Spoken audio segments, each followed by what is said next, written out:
everyone, this is Ankush from Triple S, and once again I welcome you all in the Indian economy lecture series, and today we'll be discussing fiscal policy. This is the part 2 of fiscal policy. Part 1 we have already discussed, okay. So this is the part 2 जिसमें हमने basics जो है part 1 में basics जो है physical policy को discuss किए थे, उसकी टाइप्स डिस्कस की थी, अकाउंट्स ऑफ गवर्नमेंट डिस्कस किए थे.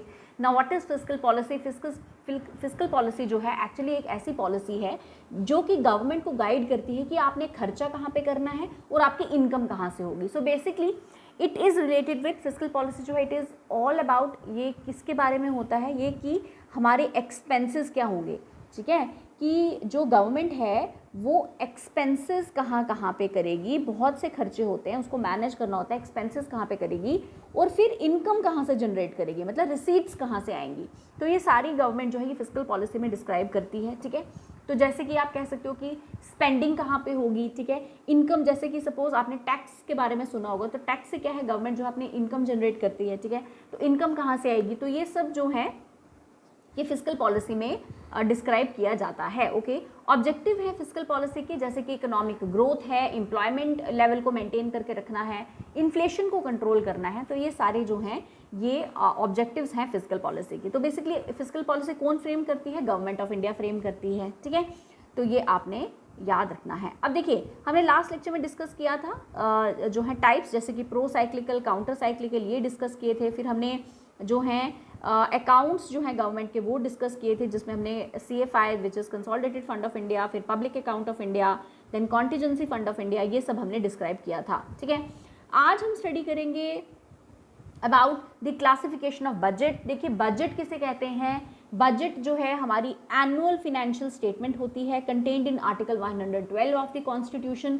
इस एनुअल फिनेंशियल स्टेटमेंट में एक्चुअली जो है गवर्नमेंट डिस्क्राइब करती है कि गवर्नमेंट एक्सपेंडिचर कहाँ कहाँ करेगी, ठीक है. What all the expenses does government has, क्या क्या एक्सपेंसेस हैं, और फिर गवर्नमेंट कहाँ से रिसीट जो है वो एक्सपेक्ट कर रही है कि रिसीट्स जो है वो कहाँ से आएंगी, मतलब इनकम कहाँ से आएगी गवर्नमेंट के पास. और फिर गवर्नमेंट, देखिए गवर्नमेंट के पास जो इनकम आएगी तभी तो गवर्नमेंट एक्सपेंडिचर भी कर पाएगी ना. तो कहाँ पे गवर्नमेंट खर्चा करेगी, कहाँ से गवर्नमेंट इनकम जनरेट करेगी, ये सब हम बजट में पढ़ते हैं, ठीक है. तो बजट जो है ऑलरेडी जो हमारा एट प्रेजेंट जो बजट है 2022-2023 का जो बजट है, यूनियन बजट जो है, ये ऑलरेडी मैं इसका लेक्चर जो है बना चुकी हूँ. ये मैंने डिस्क्राइब कर दिया है, एक्सप्लेन कर चुकी हूँ ऑलरेडी. ट्रिपल एस के चैनल पे आप देख सकते हैं, बजट के ऊपर आपको लेक्चर मिल जाएगा. Union budget as well as state budget, ठीक है. JNK का बजट भी हम डिस्कस कर चुके हैं, उसके सेलियंट फीचर्स, और यूनियन बजट के भी सेलियंट फीचर्स मैं ऑलरेडी करवा चुकी हूँ, आप वो देख सकते हैं, ठीक है, ओके. तो आज हम बात करेंगे कि बजट जो है वो जब फ्रेम होता है तो उसकी जो क्लासिफिकेशन है वो कैसे रहती है, ठीक है. क्या जो है गवर्नमेंट कैसे अपनी एक्सपेंडिचर बताती है और कैसे अपने रेवेन्यू बताती है. And this is very very important. इस पे क्वेश्चन काफ़ी बार इन पे पूछा जाता है एग्जाम में, ठीक है. तो हम आज अभी हम इसको देखेंगे, डिस्कस करेंगे कि क्या बजट की क्लासिफिकेशन रहती है, ठीक है. Now as you can see from this figure, ये गवर्नमेंट बजट जो है कैसे हम क्लासीफाई करते हैं. एक होता है जी, इस गवर्नमेंट बजट में भी दो पार्ट्स हैं, आप ऐसे समझ सकते हैं. एक है रेवेन्यू बजट और एक है कैपिटल बजट. क्या होता है? एक होता है रेवेन्यू बजट और एक होता है कैपिटल बजट, ठीक है. या फिर आप ऐसे समझिए, और चलिए ऐसे देखिए, और रेवेन्यू बजट के अंदर आपको रेवेन्यू रिसीट्स मिलेंगी, ठीक है, रेवेन्यू रिसीट मिलेंगी और रेवेन्यू एक्सपेंडिचर मिलेगा, ठीक है. यहाँ पे रेवेन्यू आएगा, ठीक है, यहाँ पे भी रेवेन्यू आएगा, ओके. चलिए इसको मैं करेक्ट कर दूंगी, आपको जो नोट्स मिलेंगे. Now we have this revenue budget. Revenue budget में आपको रेवेन्यू रिसीट्स मिलेंगी और रेवेन्यू एक्सपेंडिचर मिलेगा. यहाँ पे क्या आएगा? ये भी रेवेन्यू है, ठीक है, रेवेन्यू एक्सपेंडिचर आएगा. सिमिलरली कैपिटल बजट में आपको कैपिटल रिसीट्स मिलेंगी और कैपिटल एक्सपेंडिचर मिलेगा. समझ आ गई बात, ठीक है. ये रेवेन्यू है, इसको कैपिटल को हटा के ये रेवेन्यू ही है, ठीक है. तो रेवेन्यू बजट में you have revenue receipt and revenue expenditure. Similarly, in capital budget you have capital receipt and capital expenditure. या फिर आप ऐसे समझिए कि अगर गवर्नमेंट ने अपना एक्सपेंडिचर करना है, क्या करना है, गवर्नमेंट ने एक्सपेंडिचर करना है, एक्सपेंडिचर में मतलब खर्चा करना है, तो दो तरीके के खर्चे होंगे, दो तरीके के एक्सपेंडिचर होंगे. एक होगा ये रेवेन्यू एक्सपेंडिचर और एक होगा कैपिटल एक्सपेंडिचर, ठीक है. देखिए अगर इस तरीके से हम समझें कि गवर्नमेंट ने एक्सपेंडिचर करना है, यानी गवर्नमेंट का खर्चा है, तो दो तरीके के खर्चे जो है गवर्नमेंट फेस करती है, एक होता है कैपिटल एक्सपेंडिचर और एक होता है रेवेन्यू एक्सपेंडिचर। क्लियर? और वैसे ही जब गवर्नमेंट रिसीट करेगी, जब गवर्नमेंट रिसीव करेगी या गवर्नमेंट का जो इनकम आएगी वो भी दो तरीके की होगी, एक होगी कैपिटल रिसीट और एक होगी रेवेन्यू रिसीट। समझ आया? या फिर ऐसे भी समझ सकते हैं कि रेवेन्यू के अंदर दो हेडिंग्स हैं, we have revenue receipt and revenue expenditure, और कैपिटल बजट में भी दो हमारी हेडिंग्स हैं, कैपिटल रिसीट और कैपिटल एक्सपेंडिचर। या फिर अगर अपने एक्सपेंडिचर और इनकम के टर्म्स में समझना है तो expenditure consist of revenue expenditure and capital expenditure, and your receipt जो है या जो इनकम है, ठीक है, उसमें आ जाता है आपका कैपिटल रिसीट और रेवेन्यू रिसीट। अंडरस्टूड? ओके, चलिए अब आगे समझते हैं। अब देखिए, बात करें अगर रेवेन्यू रिसीट की, सबसे पहले हम इनको एक एक करके समझेंगे कि रेवेन्यू रिसीट क्या है, रेवेन्यू एक्सपेंडिचर क्या है, कैपिटल रिसीट क्या है, कैपिटल एक्सपेंडिचर क्या है। ठीक है, अब रेवेन्यू रिसीट जो है किस बजट के अंदर आता है? रेवेन्यू बजट के अंदर। रेवेन्यू बजट के अंदर दो चीज़ें हैं, एक रेवेन्यू रिसीट और एक रेवेन्यू एक्सपेंडिचर। इनको एक एक करके समझेंगे। अब पहले समझते हैं कि रेवेन्यू रिसीट किसे कहते हैं। देखिए, रेवेन्यू रिसीट जो है, रिसीव मतलब एक तो गवर्नमेंट यहाँ पे इनकम जनरेट कर रही है, ठीक है। रेवेन्यू रिसीट में वो रिसीट्स आएंगी गवर्नमेंट की जिससे कि कोई लायबिलिटी क्रिएट नहीं होती है गवर्नमेंट की कोई लायबिलिटी क्रिएट नहीं होती है और गवर्नमेंट का कोई एसेट भी रिड्यूस नहीं होता है, ठीक है। ये इस तरीके की रिसीट्स हैं जिससे कि गवर्नमेंट के ऊपर कोई लायबिलिटी क्रिएट नहीं होगी और गवर्नमेंट का कोई एसेट जो है वो भी रिड्यूस नहीं होगा। ना तो फिजिकल एसेट ना तो फाइनेंशियल एसेट, कुछ भी रिड्यूस नहीं होगा। फाइनेंशियल मतलब इन टर्म्स ऑफ मनी और फिजिकल मतलब इन टर्म्स ऑफ इंफ्रास्ट्रक्चर लगा लीजिए, ठीक है, जिसका कोई फिजिकल कैरेक्टर हो। ओके, तो ये समझ आ गया, इसको कहते हैं रेवेन्यू रिसीट। अब ये क्या है जी, क्रिएट होती है लायबिलिटी या रिड्यूस होता है एसेट या नहीं होता है, ये इसका क्या मतलब है, ये भी आगे आपको सब समझ आ जाएगा, ठीक है। देखिए, रेवेन्यू रिसीट जो है ये नॉन रिडीमेबल होता है, मतलब कि इस पे जो है गवर्नमेंट मतलब का कोई जो है इस पे गवर्नमेंट से क्लेम नहीं कर सकती, ठीक है। ओके, अब रेवेन्यू रिसीट्स जो हैं ये दो टाइप के होते हैं। ओके, रेवेन्यू रिसीट्स जो हैं ये दो टाइप के होते हैं, एक तो होता है इनकम रिसीट और एक होता है नॉन इनकम रिसीट, ठीक है। एक होता है टैक्स रिसीट, एक होता है नॉन टैक्स, ठीक है। इनकम और नॉन इनकम में एक होता है टैक्स रिसीट, इनकम तो आएगी ही तभी इसका नाम रिसीट है, इनकम तो आएगी ही, ठीक है। एक होते हैं आपके टैक्स रिसीट्स, एक होते हैं नॉन टैक्स रिसीट्स, ठीक है। अब ये क्या होते हैं देखिए समझें। देखो, एक होता है टैक्स रिसीव करना, एक होता है नॉन टैक्स रिसीव, ठीक है। अब देखिए, टैक्स रिसीव में क्या आएगा, ऑब्वियसली जिसमें टैक्सेस हैं, जैसे कि डायरेक्ट और इनडायरेक्ट दोनों टैक्सेस हैं, जैसे कि आप लगा लीजिए इनकम टैक्स है, कॉर्पोरेट टैक्स है, जीएसटी है, ये सारा किस में आ जाता है, टैक्स रिसीव में आता है। नॉन टैक्स का मतलब कि हमें जो है इनकम है तो है लेकिन वो टैक्स के अंदर नहीं आएगी, दैट इज नॉट टैक्सेबल। ऐसी इनकम जो कि टैक्सेस के अलावा आ रही है, ठीक है। फॉर एग्जाम्पल, आपको कहीं से फीस, कहीं किसी की फ़ी आ रही है, जैसे कि टोल प्लाजा की फ़ीस आ रही है, ठीक है, कहीं के कोई फाइन्स आ रहे हैं, ठीक है, गवर्नमेंट को जो है फाइन रिसीव कर रही है कहीं से, ठीक है, कहीं से डिविडेंड आ रहे हैं, ठीक है, या फिर इंटरेस्ट जो है वो लोन के ऊपर अगर आपको इंटरेस्ट मिल रहा है, ठीक है, गवर्नमेंट ने कहीं पे सपोज गवर्नमेंट ने कहीं लोन दिया हुआ है, ठीक है, और आपको उस लोन के ऊपर इंटरेस्ट मिल रहा है। अब जब आप लोन देंगे तो आपको उसके ऊपर इंटरेस्ट मिलेगा और वो जो इंटरेस्ट मिलेगा वो किस में आ जाता है, आपका रेवेन्यू रिसीट में आता है। किस में आता है, रेवेन्यू रिसीट में आता है। ये बहुत इंपॉर्टेंट है, ये एग्जांपल्स याद रखना, ठीक है। Given by the central government, देखिए डिविडेंड्स हैं, प्रॉफिट्स हैं, ठीक है, ये सारे किस में आ जाते हैं। जैसे पासपोर्ट फीस है, सपोज आपने मतलब आप कोई भी जनरल गवर्नमेंट का कोई फॉर्म भर रहे हैं, वहाँ पे आपको फीस पड़ती है, ठीक है। आप सपोज आपने आधार बनवाया, ठीक है, सपोज 50 रुपये फीस उसकी आपको लगी, या पासपोर्ट आपने बनाया, ठीक है, उसमें आपको मतलब काफ़ी नॉमिनल चार्जेस जो हैं गवर्नमेंट ने रखे होते हैं, ये सारी किस में जाएंगी, आपकी रेवेन्यू रिसीट में जाएंगी, ठीक है।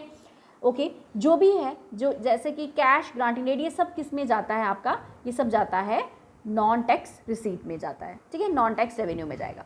अब जैसे नॉन टैक्स में क्या आएगा, जैसे फीस है, फाइन है, कोई टोल पे आप जैसे जो है फ़ी पे कर रहे हैं, डिविडेंड्स हैं, प्रॉफिट्स हैं, ठीक है, या फिर इंटरेस्ट जो है वो लोन्स के ऊपर आपको मिल रहा है, ये सारा, या फिर ग्रांट्स हैं, ठीक है, आपको कहीं से ग्रांट मिली, जैसे स्टेट्स को ग्रांट्स मिलती हैं। अब देखिए, ग्रांट और लोन में क्या फ़र्क होता है, लोन में जो है इंटरेस्ट चुकाना होता है, लेकिन ग्रांट जो है ऐसी चीज़ है, लोन भी चुकाना है, लोन जो कैपिटल अमाउंट है वो भी चुकाना है और इस पर इंटरेस्ट भी चुकाना है, लेकिन ग्रांट ऐसी चीज़ है जो आपको वापस नहीं देनी होती। In the maximum of cases grants जो है ये वापस नहीं होती हैं, ठीक है।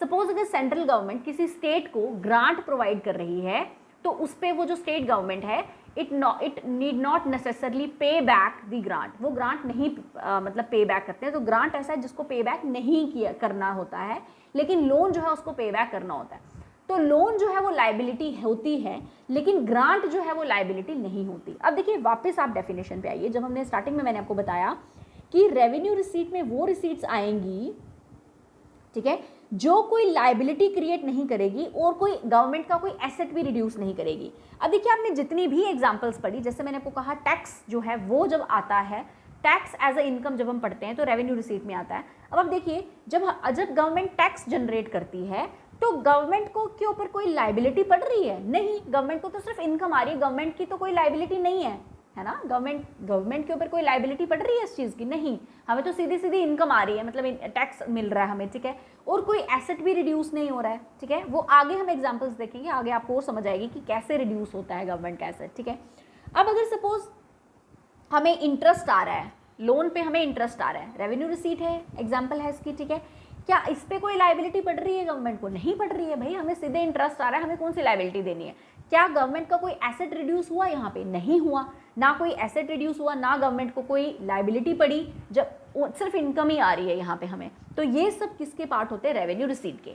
आप कहीं कहीं ऐसे भी देखेंगे कि रेवेन्यू रिसीट में ऐसा होता है कि जो हमारे डेली की इनकम है, मतलब जो हमारी डेली, तो मैं नहीं मतलब कोई भी डे टू डे इनकम जो है, लॉन्ग टर्म इनकम नहीं है ये क्या है? Day to day income. ऐसा भी कहीं पे पढ़ा जाता है कि रेवेन्यू बजट जो है, बेसिकली रेवेन्यू बजट में जो है आपको डेली इनकम या डे टू डे इनकम या शॉर्ट टर्म इनकम की बात हम करते हैं रेवेन्यू बजट में, ठीक है, रेवेन्यू बजट में। ओके, तो वैसे रेवेन्यू सीट आप ये समझिए जो हमारी डेली इनकम है या जो डेली बेसिस पे या डे टू डे जो हमें इनकम जनरेट करती है, जो गवर्नमेंट रिसीट करती है, ये सब किस में आता है? रेवेन्यू रिसीट में। या फिर इसको ऐसे समझिए, ज़्यादा ब्रॉडली अगर समझना है तो ये तो एक छोटी कन्फाइंड डेफिनेशन है काफ़ी।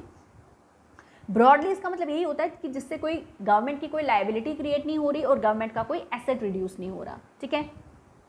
एग्जाम्पल्स रेवेन्यू मतलब रेवेन्यू रिसीट्स जो है इसको हम दो मतलब पार्ट्स में डिवाइड करते हैं। One is tax receipt and other is non tax receipt. ये मैं आपको ऑलरेडी बता चुकी हूँ। टैक्स रिसीट में हम क्या पढ़ते हैं? टैक्स रिसीट में मतलब क्या क्या इंक्लूड होता है? इसमें जो है डायरेक्ट और इनडायरेक्ट टैक्सेस सारे जो हैं वो कंसिस्ट होते हैं। जैसे कि इनकम टैक्स हो गया, income tax is a personal tax, is a direct tax, जो कि एक जो जिसके ऊपर जिसकी इनकम है उसी को डायरेक्ट इनकम टैक्स चुकाना है अपना, ठीक है। या कॉर्पोरेट टैक्स है या जीएसटी है, गुड्स एंड सर्विस टैक्स। तो ये सारे जो हैं ये किस में आ जाते हैं? टैक्स जब होता है तो ये किस में आ जाता है? ये सारा रेवेन्यू रिसीट में आता है, ठीक है। या फिर नॉन टैक्स की भी मैंने आपको एग्जांपल्स बता दी। इन एग्जांपल्स को याद रखना बहुत इंपॉर्टेंट है। डायरेक्ट क्वेश्चन पूछ लिया जाता है, एग्जाम में पूछा जा सकता है। कुछ एग्जांपल्स दी होंगी और फिर बताया जाएगा, बताइए जी इसमें रेवेन्यू रिसीट कौन सी है, या इसमें कैपिटल रिसीट कौन सी है, या रेवेन्यू एक्सपेंडिचर है या कैपिटल एक्सपेंडिचर है। अब बाकी सारे क्या है वो अभी मैं आपको समझाती हूँ, उससे आपको ये डेफिनेशन और ज़्यादा क्लियर होगी, ठीक है। ओके, अब चलिए आगे समझते हैं इसको। Next is revenue expenditure. अब हमें समझ आ गया कि रेवेन्यू रिसीट जो है वो कहाँ से आ रही हैं, ठीक है। रेवेन्यू रिसीट जो है वो क्या है हमें समझ आ गया।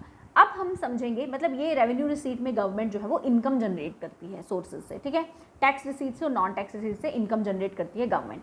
अब बताइए हमें जी कि रेवेन्यू एक्सपेंडिचर किसे कहते हैं, ठीक है। रेवेन्यू एक्सपेंडिचर मतलब जो हम अब यहाँ पे गवर्नमेंट क्या करेगी? खर्चा करेगी, जो कि रेवेन्यू बजट के अंदर आएगा। तो अब ये खर्चा कौन सा है, कौन सा रेवेन्यू एक्सपेंडिचर है, कौन सा रेवेन्यू एक्सपेंस है? अब देखिए होता क्या है, वो एक्सपेंसेस जिससे कि गवर्नमेंट का मतलब ये एक ऐसे एक्सपेंस हैं, इसमें गवर्नमेंट ऐसी जगह पे खर्चा करती है या ऐसे एक्सपेंस हैं जिससे कि कोई भी एसेट क्रिएट नहीं होगा। मतलब यहाँ पे गवर्नमेंट खर्चा तो करेगी लेकिन गवर्नमेंट का कोई एसेट बिल्ड नहीं होगा यहाँ पे।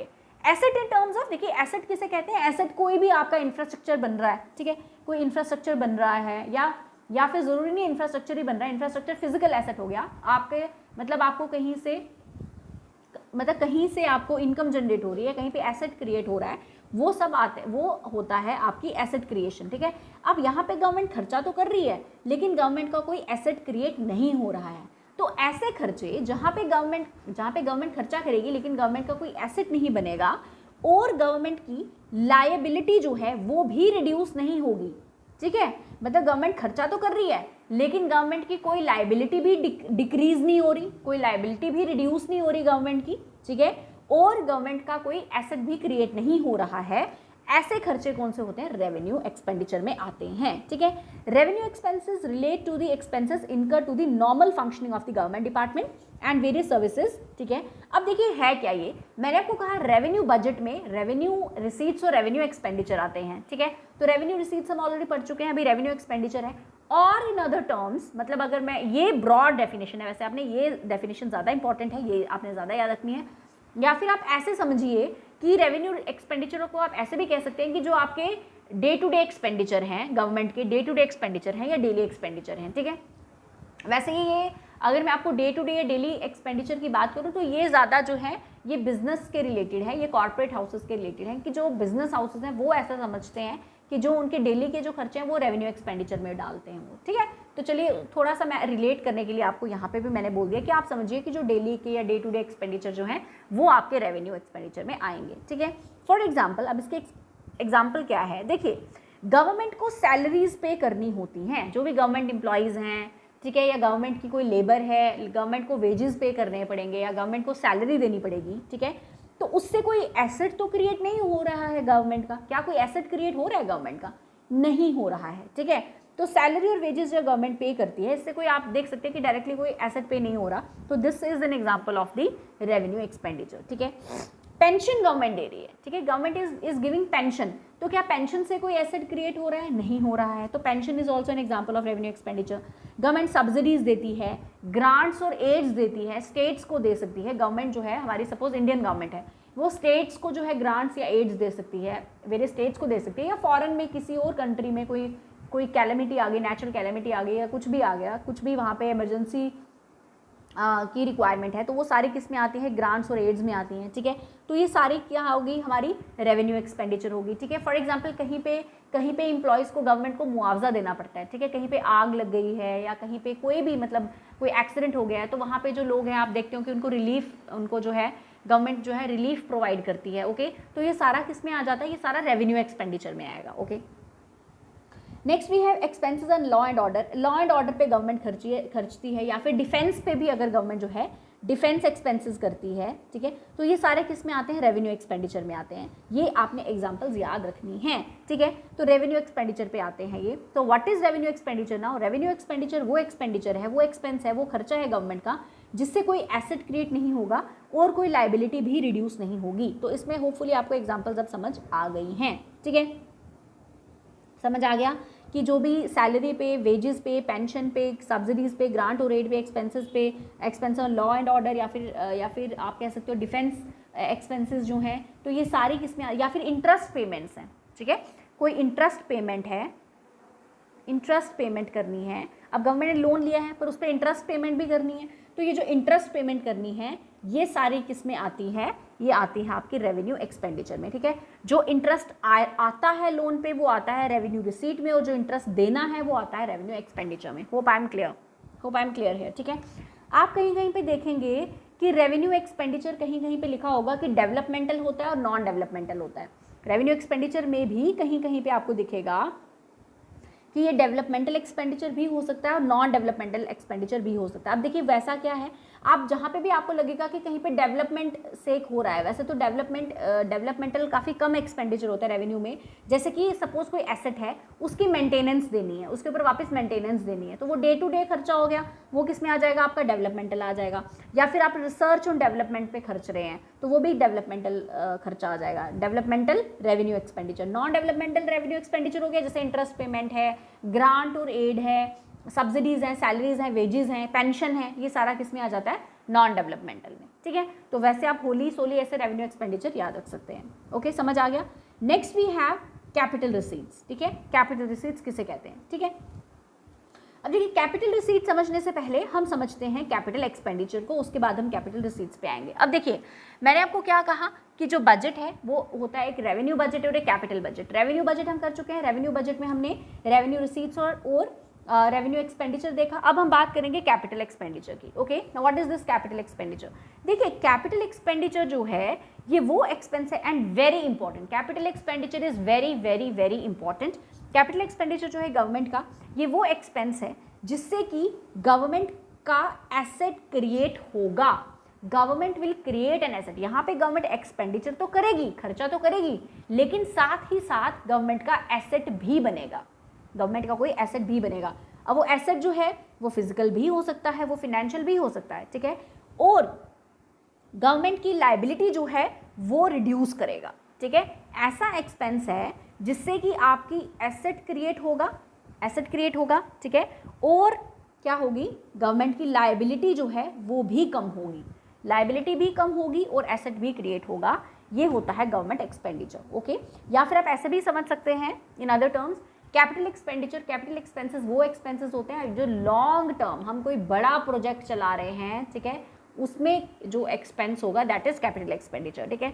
अब इसमें होता क्या है, एग्जांपल क्या है, जैसे कि acquisition of land, building, machinery, equipment, purchase of shares of government, loans and advances of central government. ये सब क्या है मैं अभी आपको समझाती हूँ। देखिए, पहले तो आप ऐसे समझिए, गवर्नमेंट जो कैपिटल एक्सपेंडिचर है उसमें गवर्नमेंट क्या करेगी, इंफ्रास्ट्रक्चरल डेवलपमेंट करेगी। सपोज हमारे हाईवेज बनते हैं, हमारी रेलवेज बनती हैं, ठीक है, हॉस्पिटल्स बनते हैं, या वेरियस यूनिवर्सिटीज़ बनती हैं, कॉलेज बन रहे हैं, स्कूल्स बन रहे हैं, तो क्या हो रही है, ये गवर्नमेंट क्या कर रही है, इंफ्रास्ट्रक्चर पे जो है यहाँ पे पैसा लगा रही है, हमारे रोड्स बन रहे हैं, ये सारे किसमें, कहीं पे ब्रिज बन रहा है, ठीक है, ये सारे किसमें, ये सारे क्या होते हैं, infrastructure investment which is very very necessary. और ये सारे डेवलपमेंटल एक्सपेंसेस हैं, आप देखेंगे इससे डेवलपमेंट हो रही है, कंट्री की इंफ्रास्ट्रक्चर बन रही है, डेवलपमेंट हो रही है, हॉस्पिटल्स बन रहे हैं, अच्छी मेडिकल फैसिलिटी मिल रही है, ये सारे किसमें होते हैं, कैपिटल एक्सपेंडिचर में।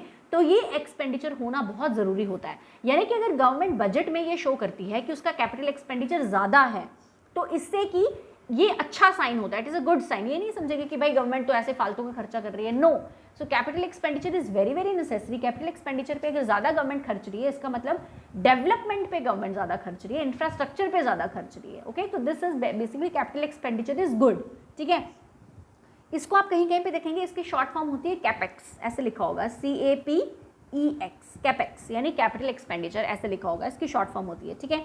अब देखिए, अगर आप लोन जो है वो रीपे कर रहे हैं, कोई लोन रीपे हो रहा है, ठीक है, कोई रीपेमेंट ऑफ लोन है, तो वो भी किस में आ जाएगी, आपकी कैपिटल एक्सपेंडिचर में आ जाएगी, ठीक है, ओके। नहीं, रीपेमेंट ऑफ लोन नहीं है, ये कैपिटल एक्सपेंडिचर है, हाँ, रीपेमेंट ऑफ लोन है, दैट इज ओके।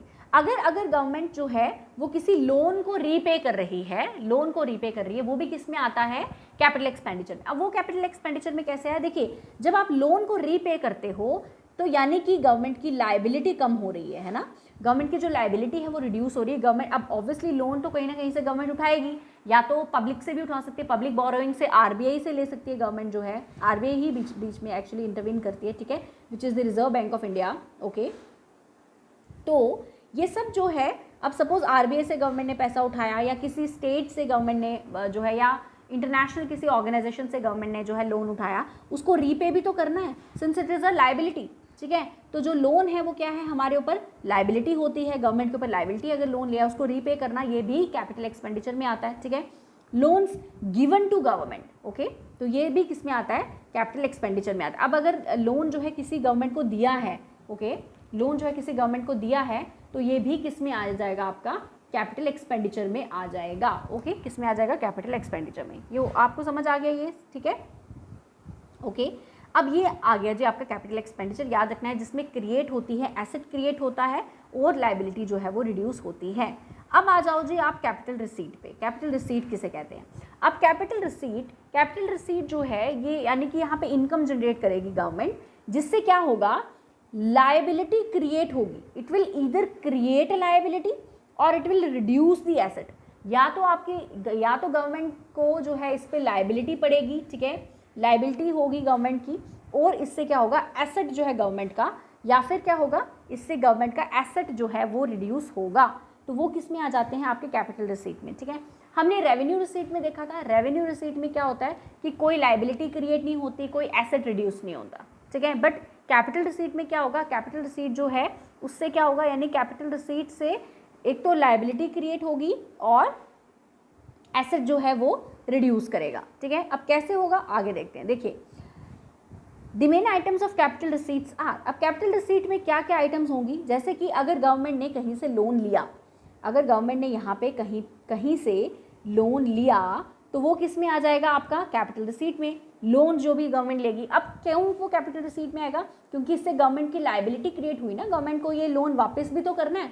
अब गवर्नमेंट ने जब लोन लिया तो वो कैपिटल रिसीट में आएगा, और जब गवर्नमेंट ये लोन वापस करेगी तो कैपिटल एक्सपेंडिचर में आएगा। अभी हमने कैपिटल एक्सपेंडिचर देखा था, इसमें हमने कहा था कि लोन जो है जब जो गवर्नमेंट है जब वो रीपे करेगी लोन को तो वो किस में आ जाता है आपका कैपिटल एक्सपेंडिचर में आ जाता है, ठीक है। तो अगर जब गवर्नमेंट जो है लोन रेज करती है, कहाँ से रेज करेगी वो, या तो मार्केट बोरोइंग करेगी, ठीक है, या तो आरबीआई से बोरो करेगी, कमर्शियल बैंक से भी बोरो कर सकती है, किसी और फाइनेंशियल इंस्टीट्यूशन से भी बोरो कर सकती है, तो वो सब किस में आता है, हमारा कैपिटल रिसीट में आता है, ठीक है। अब गवर्नमेंट फर्दर क्या कर सकती है, गवर्नमेंट क्या कर सकती है, अपनी जो गवर्नमेंट सिक्योरिटीज़ हैं जैसे ट्रेजरी बिल्स हैं, कमर्शियल पेपर्स हैं, बॉन्ड्स हैं, उनको भी सेल कर सकती है पैसा रेज करने के लिए, पैसा उठाने के लिए, लोन रेज करने के लिए गवर्नमेंट क्या करती है, अपनी गवर्नमेंट सिक्योरिटीज़ को भी सेल कर सकती है। अब इससे इस केस में क्या हुआ, गवर्नमेंट की सिक्योरिटीज़ बिक गई, यानी गवर्नमेंट का जो एसेट है वो यहाँ पे बिक रहा है, गवर्नमेंट अपने एसेट बेच रही है, अपनी गवर्नमेंट सिक्योरिटीज़ बेच रही है, तो यहाँ पे गवर्नमेंट के एसेट रिड्यूस हुए ना, तो ये सब किस में आता है, कैपिटल रिसीट में आता है, ठीक है। अगर कहीं से लोन रिसीव हुआ, जैसे फॉरेन गवर्नमेंट से कहीं से या किसी इंटरनेशनल ऑर्गेनाइजेशन से, जैसे वर्ल्ड बैंक से सपोज जो है गवर्नमेंट ने लोन रेज किया, तो वो किस में आ जाता है, कैपिटल रिसीट में आ जाता है, ठीक है। ओके, तो ये सब किस में आ जाता है, आपका कैपिटल रिसीट में आता है, ठीक है। अगर गवर्नमेंट जो है ये रिकवरी ऑफ लोन कर रही है, अगर गवर्नमेंट रिकवरी ऑफ लोन्स कर रही है तो ये भी किस में आ जाता है, ये भी किस में आता है, कैपिटल रिसीट में आता है, ठीक है।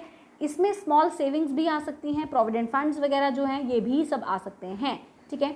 अब इसमें इंपॉर्टेंट एक एग्जांपल है, अगर गवर्नमेंट डिसइन्वेस्ट करती है कहीं पे, क्या करती है गवर्नमेंट जो है डिसइन्वेस्टमेंट करती है। डिसइन्वेस्टमेंट का मतलब क्या हो गया कि अपनी किसी भी एसेट को जो है सेल करना, अब अपनी किसी एसेट को सेल करना, ठीक है, या अपनी किसी पब्लिक सेक्टर अंडरटेकिंग को सेल करना। गवर्नमेंट के पास सपोज कोई प्रॉपर्टी है, गवर्नमेंट के कोई शेयर्स हैं, ठीक है, वो जब गवर्नमेंट सेल करती है उसको कहते हैं डिसइन्वेस्टमेंट। गवर्नमेंट की कोई प्रॉपर्टी है, यानी कि गवर्नमेंट का कोई एसेट है, जब गवर्नमेंट उस एसेट को बेच देगी in order to earn money, है ना, मतलब गवर्नमेंट को इनकम की ज़रूरत है, ठीक है। या फिर जैसे आप देखिए डिसइन्वेस्टमेंट उसको भी कहते हैं, जैसे गवर्नमेंट जो है आप देख सकते हैं कि गवर्नमेंट जो है अपने बड़े सारे सेक्टर्स को किसी चीज़ों को प्राइवेटाइज करती है पैसे कमाने के लिए, इनकम जनरेट करने के लिए, क्योंकि भाई गवर्नमेंट को खर्चा भी तो करना है, एक्सपेंडिचर भी तो करना है, उसके लिए इनकम भी तो चाहिए, तो उसके लिए गवर्नमेंट जो है पॉलिसी मेकर्स होते हैं जो बैठते हैं और डिसाइड करते हैं कि कैसे हम डिसइन्वेस्ट कर सकते हैं। अब सपोज गवर्नमेंट प्राइवेटाइज कर रही है, उसका भी कहीं ना कहीं एग्जाम्पल हो गया, डिसइन्वेस्टमेंट कर रही है, तो उससे गवर्नमेंट को जो है इनकम जनरेट होगी, ठीक है। Okay, next is loans and borrowings. Government जो है वो लोन्स लेती है, बोरो करती है, ये मैंने आपको पहले एग्जांपल बता दी। Within India, within our country भी जो है गवर्नमेंट लोन ले सकती है, बोरोइंग कर सकती है, अगर आउटसाइड से करेगी वो भी कर सकती है, तो ये सब किस में आता है, आपका कैपिटल रिसीट में आता है, ठीक है। सेल ऑफ एसेट, ये ऑलरेडी हम डिस्कस कर चुके हैं, डिसइन्वेस्टमेंट में भी आता है। गवर्नमेंट का कोई एसेट है उसको गवर्नमेंट बेच देती है, कोई प्रॉपर्टी है, कोई मशीनरी है, ठीक है, कुछ भी हो सकता है, जब गवर्नमेंट सेल करेगी तो उससे गवर्नमेंट को पैसा मिलेगा, ठीक है, तो वो किस में आएगा, कैपिटल रिसीट में आएगा। डिसइन्वेस्टमेंट करेगी, रिकवरी ऑफ लोन्स करेगी। अब अगर गवर्नमेंट कहीं से लोन की रिकवरी कर रही है, वो भी आपकी किस में आती है, कैपिटल रिसीट में आती है, किस में आती है, कैपिटल रिसीट में आती है, ठीक है। अब ये कैपिटल रिसीट में कैसे आती है, जो रिकवरी ऑफ लोन है, जैसे लोन की रिकवरी की गवर्नमेंट ने, तो वो कैपिटल रिसीट में कैसे आएगी। अब देखिए ये कैपिटल रिसीट में कैसे आएगी, क्योंकि जब गवर्नमेंट ने, इसका मतलब यहाँ पे गवर्नमेंट ने लोन दिया था किसी को और उस लोन को वापस गवर्नमेंट ने ले लिया है, ठीक है।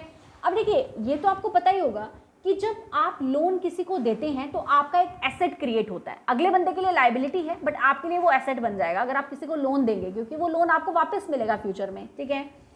तो जब आपने ये लोन दिया था उससे आपका एक एसेट क्रिएट हुआ था जिसपे गवर्नमेंट इंटरेस्ट कमा रही थी। जब गवर्नमेंट वो इंटरेस्ट कमा रही थी वो किस में जा रहा था, रेवेन्यू रिसीट में जा रहा था, जब गवर्नमेंट इंटरेस्ट कमा रही थी, ठीक है। अब यहाँ पे गवर्नमेंट जो है इंटरेस्ट कमा रही थी लोन देके।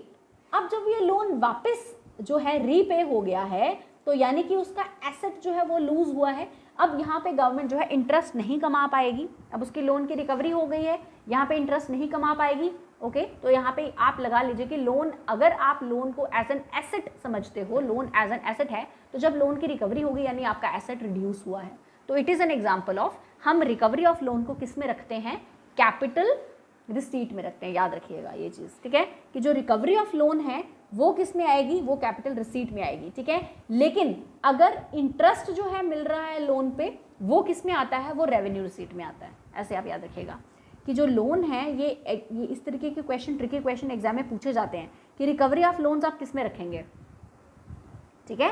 तो ये आके आप रेवेन्यू रिसीट में रखेंगे या फिर आप कैपिटल रिसीट में रखेंगे, तो ये आप रखेंगे जी कैपिटल रिसीट में, ठीक है। कैसे रखेंगे मैंने आपको बता दिया है, ठीक है, कैपिटल रिसीट में रखेंगे, ओके। और अगर आपको इंटरेस्ट मिल रहा है लोन पे, इंटरेस्ट जब मिलेगा वो आप रेवेन्यू रिसीट में रखेंगे। होपफुली आई एम क्लियर, ठीक है, समझ आ गया आपको। तो ये जो था, ये सारा था आपका बजट क्लासिफिकेशन के बारे में, कि जो बजट क्लासिफिकेशन है इसमें आपने पढ़ा कि आपका रेवेन्यू बजट है और कैपिटल बजट है, ठीक है। ये रेवेन्यू वर्ड है, इसमें रेवेन्यू बजट में फर्दर आपका रेवेन्यू रिसीट और रेवेन्यू एक्सपेंडिचर आ जाता है। कैपिटल बजट में आपका कैपिटल रिसीट और कैपिटल एक्सपेंडिचर आ जाता है, ठीक है। और एक एक करके हमने इनकी डेफिनेशंस भी देखी, ओके। और होपफुली आपको ये सारा समझ भी आ गया होगा कि इसके एग्जाम्पल्स क्या क्या हैं। ये एग्जाम्पल्स आपने याद रखने हैं, ठीक है। चलिए एक क्वेश्चन मैं आपको देती हूँ, आप इसका मुझे कमेंट सेक्शन में आंसर दे दीजिएगा। अगर गवर्नमेंट ने एक्सपेंडिचर किया है, अगर गवर्नमेंट ने कहीं पे एक्सपेंस किया है, कहीं पे एक्सपेंडिचर किया है, किस पे एक्सपेंडिचर किया है, गवर्नमेंट ने कहीं से फाइटर एयरक्राफ्ट खरीदे हैं, सपोज फाइटर एयरक्राफ्ट हमने खरीदे, ये आप बताइए ज़रा किस बजट के अंदर आएंगे। क्या ये आपके पास ऑप्शंस हैं, क्या ये रेवेन्यू रिसीट में आएंगे, क्या ये रेवेन्यू एक्सपेंडिचर में आएंगे, या ये कैपिटल रिसीट में आएंगे, या ये कैपिटल एक्सपेंडिचर में आएंगे, ठीक है। गवर्नमेंट ने एक्सपेंडिचर किया है, किस पे किया है, एक्विजिशन ऑफ फाइटर एयरक्राफ्ट्स पे। तो do let me know into the comment section कि फाइटर एयरक्राफ्ट्स पे जब गवर्नमेंट एक्सपेंस करेगी तो वो किसके अंडर आएगा, ठीक है। वैसे तो एक्सपेंडिचर में ही आएगा ऑब्वियसली, या तो रेवेन्यू एक्सपेंडिचर में आएगा या तो कैपिटल एक्सपेंडिचर में आएगा, बट इन दोनों में से कौन सा एक्सपेंडिचर है ये do let me know into the comment section, ठीक है। तो ये बहुत इंपॉर्टेंट है ये टॉपिक, ये इस पे काफ़ी बार एग्जाम में क्वेश्चन आता है, ठीक है। So this is all for today's lecture, I will see you very soon with the next lecture, okay, जिसमें हम बहुत इंपॉर्टेंट कॉन्सेप्ट और समझेंगे which is the types of deficits. तो अगर आपको टाइप्स ऑफ डेफिसिट्स जो है थोड़ा सा इसमें स्टूडेंट्स जो है कंफ्यूज रहते हैं, तो आपके सारे कन्फ्यूजन्स जो हैं ये नेक्स्ट लेक्चर में जो टाइप्स ऑफ डेफिसिट है इसमें मैं क्लियर करूँगी, ठीक है। तो I will see you very soon with the next lecture, till then keep revising, keep studying, okay, take care, bye bye.